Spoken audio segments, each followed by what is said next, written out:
Let's go back. I mean, I want to go back to your tough finale fight. Obviously, you came in with a lot of emotion, you know, and things didn't go your way.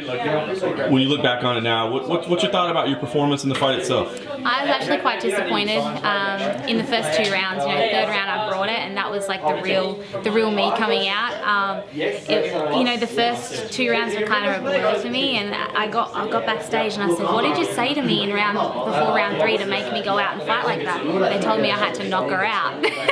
I'm like, well, tell me that from round 1 next time.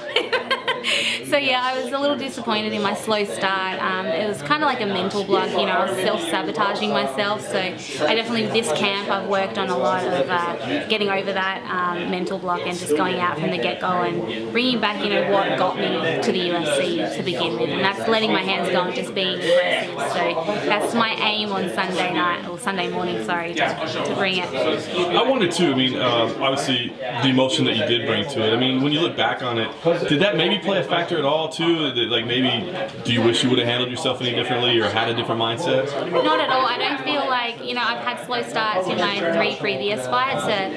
When I'm walking out to the cage, the drama or, you know, the bad blood, it doesn't enter my mind. You know, I'm there to do my job, and that's to finish my opponent. So it's definitely just been a mental block that I've had for my previous, you know, 3 or 4 fights where I couldn't just put it together for the first round. So I don't think, you know, my antics out of the cage really had anything to do with my performance in the cage. It's just some of these things that happen sometimes, and I've worked through it, so I'm excited. You've had a big online social media presence. I mean, obviously I see a lot of love and then a lot of hate as well. What's your take? I mean, do you enjoy that? Do you kind of want to stay away from it? What's your take of all the, you know, the kind of the hate, but the love as well? You know, they're talking about me. They love to hate. They don't realize that the more attention they give to me, whether it's good or bad, it's good for me. There's no such thing as bad publicity, you know, so I embrace it. You know, I get on social media and I have fun on there, and I just be myself and speak my opinion. Sometimes people don't like the truth. Sometimes people don't like the truth coming from women. I think that's the problem. So they don't expect me to be so brash and truthful, I guess. So I don't mind. You know, you're gonna get hate regardless.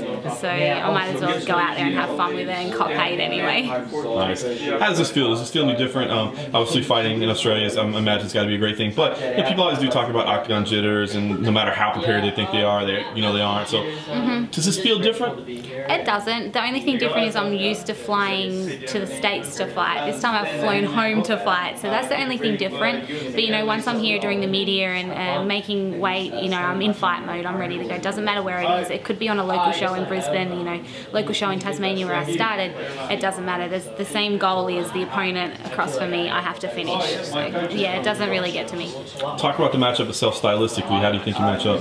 I think it's a really good matchup. Me and Lisa trained together on The Ultimate Fighter. We're on the same team. I know quite a lot about her. I feel like this matchup is like, she's a tough fighter. She's fought the who's who of the strawweight division, but I feel like she's not the same fighter she used to be. I feel like kids make you or break you, and I feel like her young child, you know, she's just had a kid. She's not quite mentally there, and I feel like that's where I have the edge, is because I'm going in there with, you know, with, like I said, malice. You know, I want to finish my opponent. I want to make a statement. So I definitely feel like I have the mental edge, and I have 8 weeks of an amazing camp under me. So yeah, I'm just excited to go out there and just prove, you know, show everyone my potential, how good I really am.